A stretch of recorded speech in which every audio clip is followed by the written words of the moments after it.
South Africa is at the cusp of major democratic change since the historic elections that took place in 1994. Opposition parties are hot on the heels of Liberation and governing party, the African National Congress, promising the kind of change that few South Africans have seen over the last 25 years.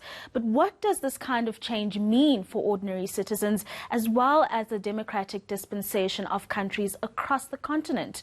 Well, joining me now to unpack this further is Lulu White Raheem, who's the CEO at Elections Consulting Agency of Africa, as well as a thought leader on elections, democracy and governance in Africa. Lulu, many thanks for your time this afternoon. I suppose let's start with a little bit of context in what's happening here in South Africa at the moment. Are we really at the cusp of major democratic change? Not really, actually, because if you think about it, the ANC will still win the election. So the governing party is likely going to still win this election. It is a big election in that there's new players, particularly for the national and provincial elections. And it is a big deal because obviously the ANC over the last 10 years has been plagued with the split within its ranks. There's been a lot of scandals that have plagued the ANC. You've got the Bosasa commission that is going on. So there's quite a lot that is happening within the ANC in itself. And that is where, there's a lot of curiosity around the electorate, whether they will still make the same decisions that they've continued to make over the last 20 years of democracy, given the new dynamics that have suddenly, risen up within the ranks of the ANC. Let's speak a little bit about democracy in South Africa over the years. What would you say is the current landscape at the moment? Has there been growth, development, particularly for the citizens? Look, the thing with democracy is that currently South Africa really, or even the continent at large, doesn't really have a gauge on how well democracy is doing for the citizens of a country. There is a perception that people are free, but there's also the issue that people feel that their freedom is curtailed by the fact that economically they're not free. And one would then ask, what is democracy without economic freedom? How do you express your freedom if you're not able to put food on the table?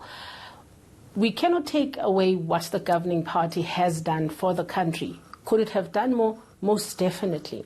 Alexandra has been one of the issues that have been lurking in the back for quite a long time. One would have expected that by now Alexandra would have been among those that, it's an upmarket city.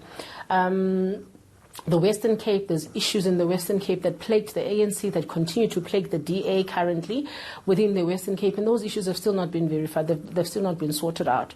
So, yes, the governing party has done well when you have to look at the track record of where the country comes from, but you still have a high unemployment rate. You still have a youth that is despondent, that doesn't want to participate in elections because they feel that, the governing party or all political parties do not listen to their aspirations. You still have a largely segregated political party in regard to the DA, where people feel that the DA represents a certain particular minority agenda and uses black people for fronting. And you still have a segment, an EFF that people regard only as a militant youth, instead of people looking at the organization as an organization that is able to carry their aspirations, whether they're black or white, young and old, ahead. So there's still a lot of work to be done in regards to that. And lastly, I think the biggest thing also about our democracy is that people only seem to understand that democracy is only experienced or expressed through an election. There seems to be a large misunderstanding in terms of what else needs to happen before an election. And people don't understand that there's processes that can actually engage in to actually hold their leadership accountable. And that is also a process of democracy. And the lack of that civic education and active citizenry from people is what has led basically to a lot of these violent protests that we see throughout the country over the last 5 years. Lily, would you say that some of the issues when it comes to delivering on the needs of the citizens, let's put this across the continent, is that a lot of the liberation movements have struggled to move from being a liberation movement to being a political party that focuses on service delivery? Would you say that's not one of the hurdles that we see in terms of those parties that are ruling in various countries across the continent? Absolutely. Look, I think the biggest challenge that a lot of the liberation movements that you talk about has exactly been that they've not really been able to move past that liberation persona that they got into office with. And that becomes a challenge then, because then people are not because of that persona, and also because perhaps maybe they're not well prepared, they're not able to adequately meet the aspirations of a growing democracy. Let's take, for example, in South Africa, the ANC, which is the governing party, is largely responsible for the current middle class that is existent in South Africa. But currently, the current middle class is not able to buy into the ANC. It is the biggest challenge that the ANC is currently facing is coming from the middle and the upper class of South Africa, which is what the ANC has generally created. So you realize that there is a challenge in that the Liberation Party is not able to move from that historical background of where they come from into what is required of them as a governing political party. And you also see it even in their slogans. You also see it even with their campaigns, with their election campaigns. It's almost as though people still want to go back and draw onto that instead of perhaps looking at what they have achieved over the years and how they still need to improve and talk to people over the years. But other than the political party itself, you find also citizens are also stuck in that type of mentality. If you look at it, during apartheid in South Africa, people used to go into protest and burn buildings and burn resources to be heard. And you still find that in the current democratic dispensation. So there is a disconnect, both within the political party in itself and also with the citizens of the country in itself.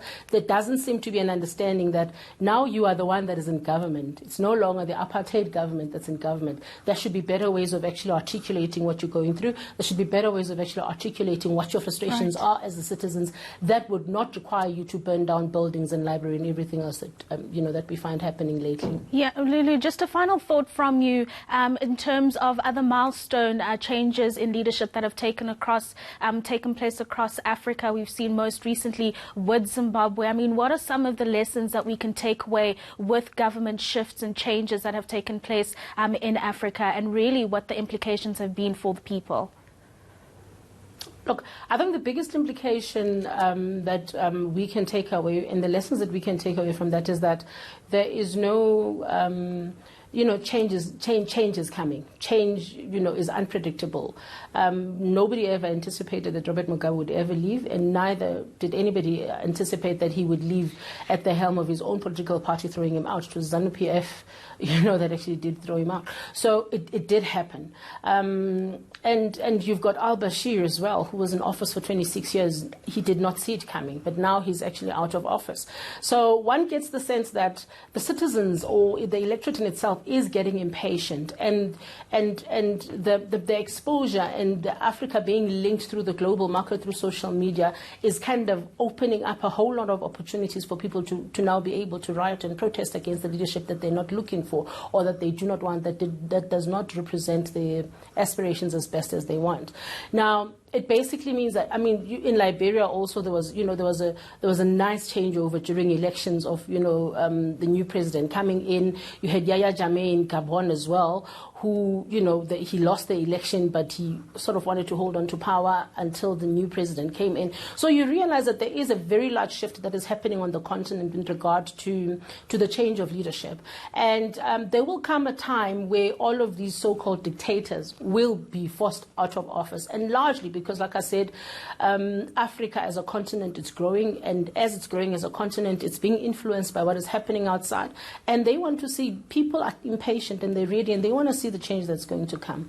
In regard to the South African context as well, I think that the governing party has a lot of work cut out for it after this election.